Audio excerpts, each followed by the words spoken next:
नमस्कार। हिंदी लर्नर्स के YouTube channel पर आपका स्वागत है। आज मैं आपको भारतीय संविधान के अनुसार अनुच्छेद 145 और 146 बताऊंगी। जैसा कि आप सभी को ज्ञात होगा, इससे पहले की पोस्ट में हमने भारतीय संविधान के अनुसार अनुच्छेद 144 बताया था। 144 तक आप पढ़ चुके हैं, तो अगर आप इन धाराओं का अध्ययन कर चुके हैं तो आपके लिए बहुत ही लाभकारी होगा।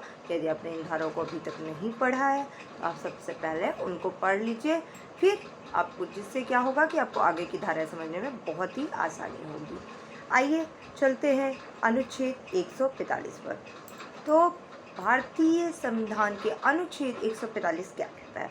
भारतीय संविधान का अनुच्छेद 145 कहता है कि उच्चतम न्यायालय को अपने क्रियाकलापों एवं प्रक्रिया को विनिमय करने के लिए खुद के जो नियम है उसको लागू करने का अधिकार प्रदान होता है, जैसे कि राष्ट्रपति के यह अनुमोदन के साथ में मौजूद होता है।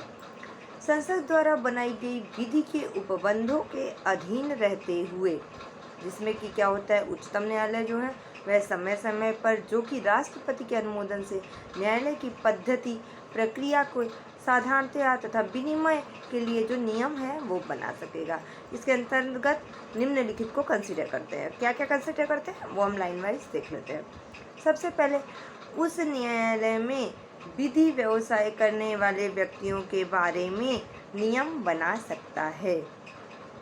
दूसरा क्या है, अपील को सुनने के लिए तथा उसकी प्रक्रिया के बारे में, जो अपील से संबंधित जो भी अन्य विषय हैं उनके बारे में भी इसमें आता है, तथा इसके भीतर अपील किस न्यायालय में ग्रहण की जाती है, कैसे की जाती है, इसके नियम क्या हैं, यह सब भी इसमें सम्मिलित होगा। तीसरा पॉइंट है कि भाग 3 के द्वारा प्रदत्त अधिकारों में से किसी भी अधिकार का प्रवर्तन कराने के लिए उस न्यायालय में कार्यवाहियों के बारे में जो नियम है वह अनुच्छेद 139 का के अनुसार उस न्यायालय के कार्यवाहियों के बारे में जो नियम है वह अनुच्छेद 134 के खंड 1 के उपखंड ग के अधीन रहते हुए अपील को ग्रहण करने के नियम के बारे में बताया गया है। अगला पॉइंट देख लेते हैं। अगला पॉइंट क्या कहता है?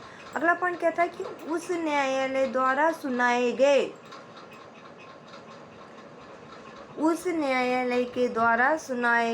किसी भी निर्णय को या फिर उसके द्वारा किए गए कोई भी आदेश, जिन आदेशों को शर्तों के अधीन रहते हुए अगर उनको पुनर्वलोकन किया जाएगा तो उसके बारे में ऐसे पुनर्वलोकन मतलब कि उसको फिर से दोबारा से देखना, उस पुनर्वलोकन की प्रक्रिया के बारे में, जिसके अंतर्गत वह भी शामिल है जिसके भीतर ऐसा पुनर्वलोकन के लिए आवेदन किया गया है, उसको न्यायालय के द्वारा ग्रहण किया जाना चाहिए।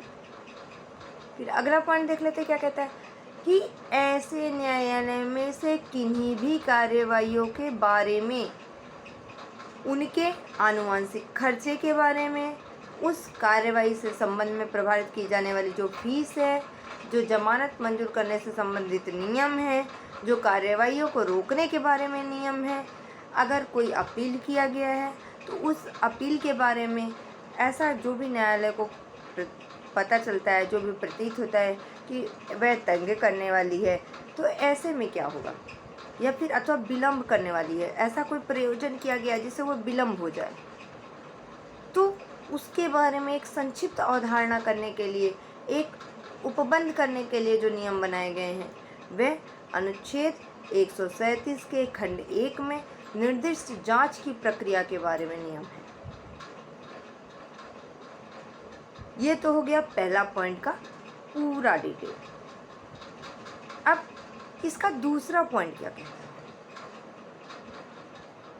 आर्टिकल 145 अनुच्छेद 145, इस अनुच्छेद के अधीन बनाए गए ऐसे कोई नियम जो कि न्यायाधीशों की न्यूनतम संख्या को एक स्थिर कर दे, नियत कर दे, या फिर जो किसी भी प्रयोजन के लिए बैठेंगे या जिनका एकल न्यायाधीशों और खंड न्यायाधीशों के शक्ति का उपबंध कर सकेंगे, इसको इसमें शामिल किया गया है। फिर थर्ड पॉइंट क्या है? इस मामले में इस संविधान के निर्वचन के बारे में विधि का कोई भी अगर कोई प्रश्न अंतर्वलित है तो उस विधि के अनुसार इसका विनिश्चय करने के प्रयोजन के लिए या फिर संविधान के अनुच्छेद 143 के अधीन निर्देश की सुनवाई करने के प्रयोजन के लिए बैठने वाले जो न्यायाधीशों की न्यूनतम संख्या होगी वह 5 होगी। ठीक है, परंतु अनुच्छेद 132 इससे भिन्न है। इस अध्याय के उपबंधों के अधीन रहते हुए अपील की सुनवाई करने वाला न्यायालय 5 से कम न्यायाधीश से मिलकर के बना होता है। उसमें कम से कम 5 न्यायाधीश, ज़्यादा से ज़्यादा 5 न्यायाधीश होंगे। और यदि अपील की सुनवाई के दौरान उस न्यायालय का समाधान हो जाता है तो अपील में संविधान के निर्वचन के बारे में विधि का ऐसा प्रश्न अंतर्वलित होता है क्या, जो कि उस न्यायालय को जो इस प्रश्न को अंतर्वलित करने वाले किसी भी मामले को विनिश्चय करने के लिए इस खंड के अनुसार गठित किया जाता है, या फिर उसकी राय के लिए अगर कोई निर्देशित करेगा, ऐसी राय की प्राप्ति पर उस अपील की राय को अनुरूप निपटाया जाएगा। ये हो गया आपका 3rd पॉइंट। अब आइए देखते हैं कि 4th पॉइंट में इन्होंने क्या कहने का प्रयास किया। उच्चतम न्यायालय जो है वह प्रत्येक निर्णय को, हर एक निर्णय को एक खुले न्यायालय में ही सुना जा सकता है। खुले न्यायालय का मतलब यहाँ पर ये नहीं है कि भाई वो न्यायालय बंद नहीं होना चाहिए, उसमें दीवारें नहीं होनी चाहिए, नहीं।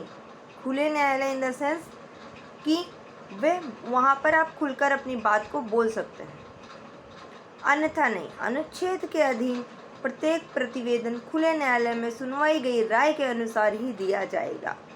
खुले न्यायालय से संबंध यहाँ पर हर एक व्यक्ति को, वादी हो या प्रतिवादी हो, हर एक व्यक्ति को अपने वाक्य को कहने का अधिकारता होगा।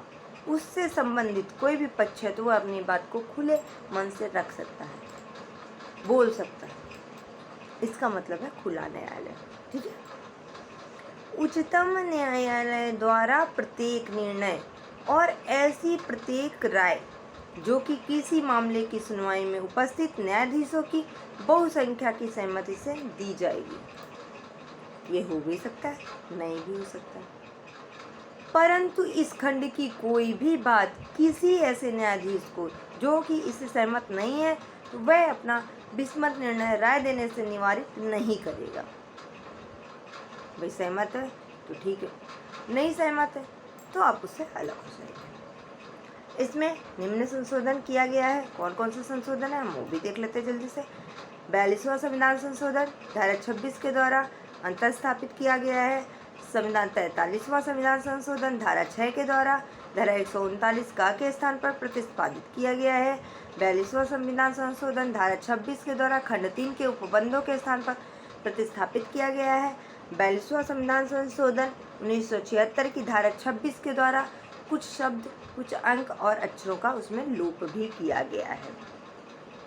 ये तो था अनुच्छेद 145। अब आइए देख लेते हैं कि अनुच्छेद 146 क्या कहना चाह रहा है।